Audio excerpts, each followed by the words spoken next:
my channel and I hope you all are doing great. I am Kanchana, certified fitness trainer and nutritionist as well. I am doing masters in dietitian food and nutrition management. आज की video में आप लोग के बहुत सारे questions का answer करूंगी। जैसे कि इंस्टाग्राम में मैंने एक स्टोरी लगाई थी रिगार्डिंग द इंटरमिटेंट फास्टिंग। जो भी क्वेश्चन और क्वेरीज आपको होंगी आप मुझसे पूछ सकते हैं so that I can clear all those doubts. क्योंकि मैंने ऑलरेडी इंटरमिटेंट फास्टिंग पे diet plan plus what is intermittent fasting समझा चुका है। Still lots of people have lots and lots of questions and doubts regarding this intermittent fasting, and nowadays we have seen कि intermittent fasting कितना ज़्यादा trend में है और काफ़ी सारे लोग हैं जो intermittent fasting को ट्राई करना चाहते हैं और intermittent fasting में इंटरेस्टेड भी हैं। तो I thought I should clear all the doubts and the queries regarding intermittent fasting, and आज मैं उन सब क्वेरीज को ही सॉल्व करूंगी। साथ ही साथ मैं आपको ये भी बताऊंगी कि intermittent fasting होता क्या है, what is the mechanism behind this intermittent fasting, कि वो हमारे बॉडी से फैट को बर्न करता है। Basically lots of people say कि intermittent fasting helps in fat reduction, but we should know how it gonna help in our fat reduction. If we are gonna know the biological reason behind it, then it will be more easy for us to know the benefits as well as trust on this intermittent fasting. Yeah guys, without any further ado, let us get into the video. So basically मैं सबसे पहले आपको ये समझाना चाहूँगी कि intermittent fasting होता क्या है। तो इंटरमिटेंट फास्टिंग के बारे में हम सब जो जानते हैं वो यही है कि eating window and fasting window. So यहाँ पे जो हम बहुत ही कॉमनली नोन इंटरमिटेंट फास्टिंग का टाइप है 16:8 का, जहाँ पे 16 घंटे की फास्टिंग की जाती है और 8 घंटे का ईटिंग विंडो है, यहाँ पे आप खा सकते हो। बट मैं आपको ये समझाऊंगी कि 16 घंटे की फास्टिंग में होता क्या है, किस तरीके से आपका फैट लॉस होता है। 16 घंटे का फास्टिंग पीरियड होता है जहाँ पे आप कुछ खाते नहीं हो, उस टाइम पे वो ही मेन टाइम होता है जब आपका फैट बर्निंग प्रोसेस शुरू होता है। कार्बोहाइड्रेट हमारा मेन सोर्स ऑफ एनर्जी है। जब भी हम कुछ खाते हैं हमारी बॉडी को ग्लूकोज मिलता है एंड वो हमें एनर्जी प्रोवाइड करता है। तो जो एक्स्ट्रा कार्ब्स होते हैं वो हमारे बॉडी में दो फॉर्म में स्टोर हो जाते हैं, एक होता है ग्लाइकोजन, दूसरा होता है फैट्स। ग्लाइकोजन हमारे लिवर में स्टोर होते हैं और फैट्स हमारे एडिपोज टिश्यू में स्टोर होते हैं। तो जब हमारी बॉडी में ग्लूकोज खत्म हो जाता है तब एनर्जी के लिए ग्लाइकोजन के पास जाते हैं। ग्लाइकोजन कन्वर्ट हो जाता है ग्लूकोज में हमारे लिवर में ही और वो हमें एनर्जी प्रोवाइड करता है। एंड एक टाइम आता है जब ये ग्लाइकोजन भी लिवर से खत्म हो जाता है, डिप्लीट हो जाता है, तो उस वक्त आता है हमारा एडिपोज टिश्यू का काम शुरू होता है। तो एडिपोज टिश्यू में जो स्टोर्ड फैट है वो ब्रेक होके वो हमारे लिवर में जाके कीटोन्स में कन्वर्ट होते हैं, फिर वो हमारे ब्लड स्ट्रीम में जाएगा एंड देन वो कीटोन यूज होगा as a source of energy, as a fuel use होगा।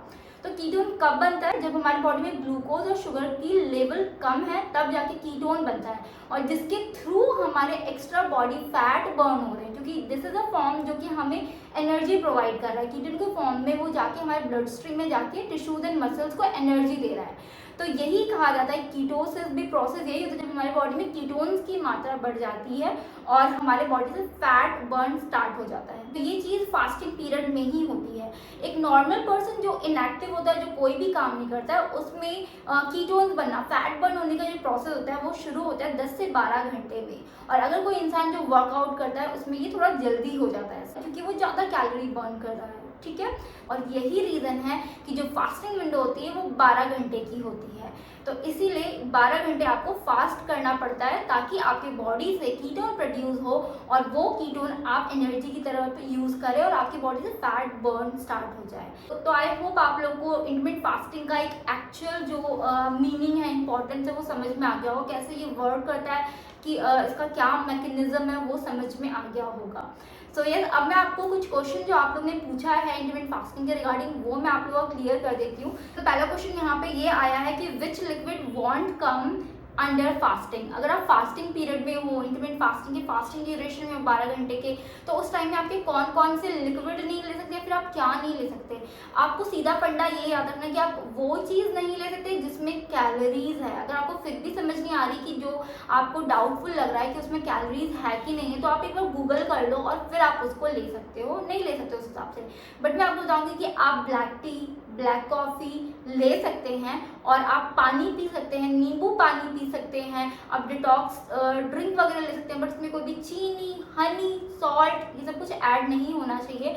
मोस्टली आप ये ट्राई कर सकते हैं कि आप इस टाइम पे सीधा सादा गर्म पानी पिए या नींबू पानी पिए या फिर आप एप्पल साइडर विनेगर भी ले सकते हैं। बट आपको दूध नहीं लेना है, बट आपको कोल्ड ड्रिंक नहीं लेना है और वो सारी चीज़ें नहीं लेनी जिसमें कोई भी कैलोरीज ऐड ऑन हो रही है। ओके, इसके साथ एक और क्वेश्चन अराइज होता है कि क्या हम मेडिसिन ले सकते हैं फास्टिंग पीरियड में, तो आप डेफिनेटली फास्टिंग पीरियड में दवाई वगैरह खा सकते हैं, उसमें कोई भी इशू नहीं है। और जो सेकंड क्वेश्चन था वो ये है कि हमें कैलोरीज कितनी लेनी चाहिए इंटरमिटेंट फास्टिंग को फॉलो करने के लिए, और हमें एक्सरसाइज करना चाहिए कि नहीं करना चाहिए इंटरमिटेंट फास्टिंग में। कैलोरीज कितनी लेनी है वो BMI के अकॉर्डिंग हर पर्सन का अलग अलग होता है, एंड हाइट, वेट और एज के अकॉर्डिंग हर पर्सन को अलग कैलोरीज चाहिए होती है। ऑल्सो अगर आपको वेट गेन करना है तो आपकी अलग कैलोरी होती है, मेंटेन करना है तो अलग होती है, और रिड्यूस करना है तो भी अलग होती है। तो हम ऐसे भी बता सकते हैं जनरली कि आपको 1200 कैलोरी या 1500 कैलोरी का ही कोई डाइट फॉलो करना है इंटरमिटेंट फास्टिंग में। तो डाइट आप क्या लेंगे वो भी मैं समझा देती हूँ।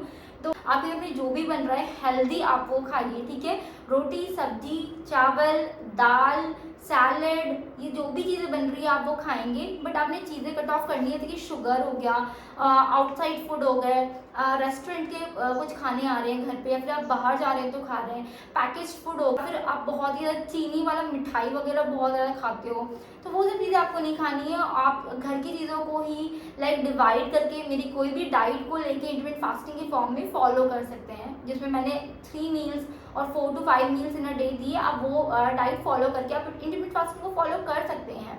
तो अब बात आती है कि वर्कआउट, डेफिनेटली आप वर्कआउट कर सकते हैं इंटरमिटेंट फास्टिंग में। नॉर्मल पीपल, कोई भी इंसान हो, चाहे वो हेल्दी हो, स्लिम हो या फिर ओवरवेट हो, उसको कम से कम आधे घंटे का टाइम तो निकालना ही चाहिए वर्कआउट के लिए। और अगर आप वेट लॉस करना चाह रहे हैं तो वर्कआउट, तो आप डेफिनेटली हिट वर्कआउट करें, और एक दिन में 1 घंटा हिट वर्कआउट के लिए ज़रूर निकालें। तो आप देखेंगे कि आपका इस इंटरमिटेंट फास्टिंग के साथ वेट लॉस बहुत जल्दी हो रहा है और फैट लॉस भी हो रहा है।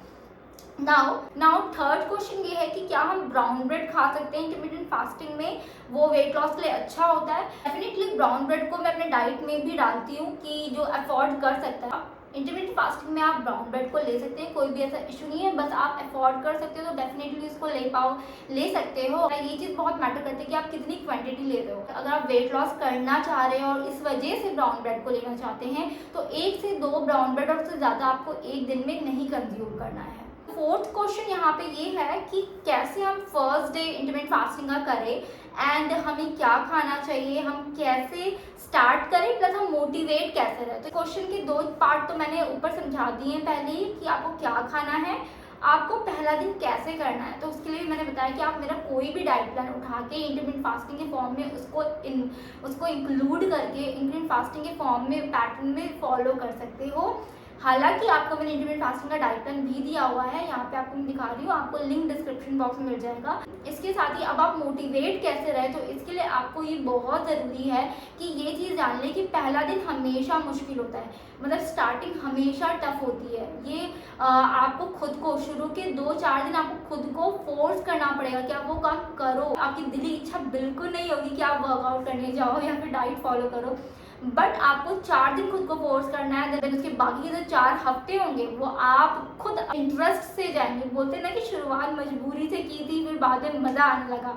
और दूसरी, मोटिवेट रहने के लिए आपने मुझे इंस्टाग्राम में ज़रूर फॉलो कर लेना है, क्योंकि वहाँ पे आपको ट्रांसफॉर्मेशन जब दिखेंगे तो वो आपको ये रियलाइज ज़रूर करवाएंगे कि जब ये कर सकता है, जब मैं कर सकती हूँ, आपकी मेंटर कंचन राय कर सकती है, तो आप लोग क्यों नहीं कर सकते। Nothing is impossible because the word itself says I am possible.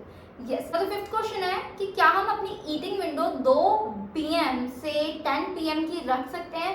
Definitely आप रख सकते हो, क्योंकि काफ़ी लोग होते हैं जिनका वर्क स्केड्यूल होता है, लाइक नाइट ड्यूटीज़ होती हैं, तो इस बेसिस में वो अपने ईटिंग आवर को शिफ्ट करके 8 आवर ईटिंग विंडो को आप बना सकते हो। जितना भी आपको जब से भी स्टार्ट करना है, आप बस इतना ध्यान रखोगे कि 8 आवर का ईटिंग विंडो होना चाहिए, दैट्स इट। अगर आप 2 बजे से दोपहर के स्टार्ट कर रहे हो खाना, तो आपको उस हिसाब से काउंट कर लेना है कि 8 घंटा कब खत्म हो रहा है, तब आपका लास्ट मील होना चाहिए, एंड देन उसके बाद आपका फास्टिंग विंडो शुरू होगा। तो ये चीज़ आप अपने सहूलियत के हिसाब से कर सकते हैं। The last 6th question is acidity. ये बहुत ज़्यादा इस पे क्वेश्चन था कि एसिडिटी और इंटरमिटेंट फास्टिंग, ये मेजर इशू भी है कि अगर आप कोई भी फास्टिंग करते हो या इंटरमिटेंट फास्टिंग डाइट करना चाहते हो और आपको है प्रॉब्लम एसिडिटी की, तो फिर कैसे आप इसको फॉलो करोगे, और अगर आप इसको फॉलो करोगे तो क्या आपको एसिडिटी की इशू बढ़ जाएगी, और अगर बढ़ती है या इशू होती है तो उसको कैसे रिजॉल्व कर सकते हैं, ये पूरी चीज़ मैं आपको अभी समझाती हूँ। देखो, एसिडिटी होता क्या है, जब आपके स्टमक में HCl यानी कि हाइड्रोक्लोरिक एसिड की अमाउंट क्वांटिटी बढ़ जाती है।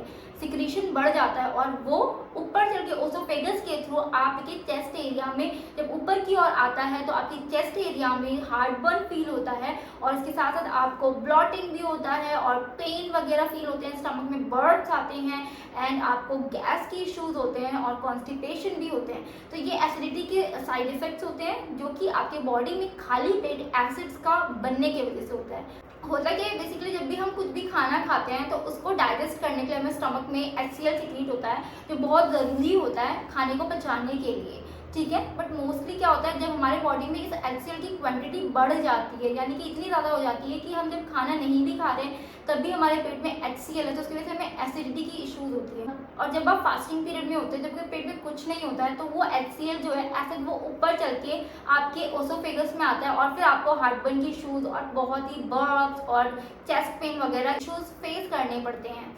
तो आपको इसको सॉल्व कैसे करना है? बेसिकली जब आप कुछ खा नहीं रहे हो, इंटरमिटेंट फास्टिंग में हो, अगर आपको एसिडिटी की इश्यूज फील हो रही है, ठीक है, चेस्ट पेन हो रहा है, इसका सॉल्यूशन में आप क्या कर सकते हैं कि आप पानी, ठीक है, पानी को गर्म करके रखें और उसको time to time sip sip करके पिए। लाइक अगर ये पानी है तो मैं इसको एकदम एक बार में खत्म नहीं कर लूँगी, इसको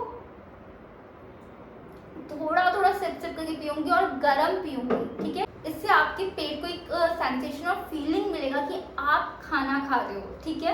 तो इसीलिए आपने सिप सिप करके थोड़ा थोड़ा गर्म पानी पीना है जब आप फास्टिंग पीरियड में होते हो और फिर ये जो HCl होगा वो यूटिलाइज हो जाएगा और वो ऊपर की ओर मूव ना करके आपको चेस्ट पेन और कोई भी पेन नहीं होगा। दूसरा सोल्यूशन इसमें ये होता है कि एंटासिड टैबलेट्स वगैरह होते हैं गैस के लिए, खाली पेट जो खाए जाते हैं, आपके डॉक्टर जो सजेस्ट करेंगे वो आप खा सकते हैं। उसका इफेक्ट पूरा 1 दिन तक रहता है तो आप उसके थ्रू अपनी इस एसिडिटी के प्रॉब्लम को सॉल्व रख के इंटरमिटेंट फास्टिंग को फॉलो कर सकते हैं। तो आई होप आप लोग का जितना भी क्योरी था, मेजर क्योरी, मैंने सबको इसमें डाल के सॉल्व करने की कोशिश करी है। हालांकि वीडियो काफ़ी बड़ा हो गया है, आई नो, बट वीडियो में काफ़ी नॉलेजेबल चीज़ ही आपको मैंने बताई है। तो आई होप आप लोगों को ज़रूर पसंद आया होगा। वीडियो को शेयर भी करना, जिनको इंटरमिटेंट फास्टिंग से रिलेटेड काफ़ी डाउट्स हैं उनके भी ये डाउट क्लियर हो पाए। तो वीडियो पसंद आए तो वीडियो को लाइक ज़रूर करना एंड वीडियो को शेयर करना एंड मेरे चैनल को सब्सक्राइब कर लेना। इंस्टाग्राम में ज़रूर फॉलो कर लें Kanchan_1. So yeah guys, this was all for today's video. Meet you in my next video. Then stay happy and stay healthy. Bye bye.